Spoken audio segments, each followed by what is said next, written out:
बिस्मिल्लाहिर्रहमानिर्रहीम। अस्सलाम वालेकुम प्यारे बच्चों, आज हमने गाफ की रीडिंग करनी है। तो प्यारे बच्चों, इससे पहले हमने जिसकी रीडिंग की थी उसका साउंड क्या था?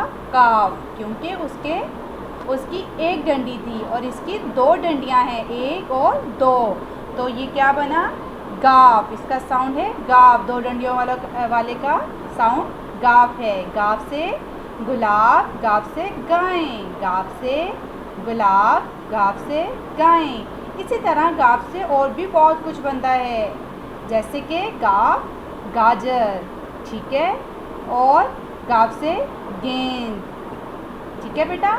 जिसका फर्स्ट साउंड ग हो वो गाफ से स्टार्ट होता है, ठीक है बेटा। देखें, ये है गाफ, गाफ की छोटी शक्ल,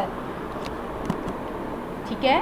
तो ये है गाफ की आधी शक्ल, गाफ गुलाब, ये भी गाफ की आधी शक्ल है, इसके साथ अलिफ जुड़ा हुआ है। तो जब हम अलिफ से पहले देखेंगे तो हमें मालूम होगा कि ये गाफ है, क्योंकि ये दो डंडियां हैं। इट्स मीन ये गाफ की आधी शक्ल है, गाफ गाय, ठीक है बेटा। गाफ गुलाब, गाफ गाय।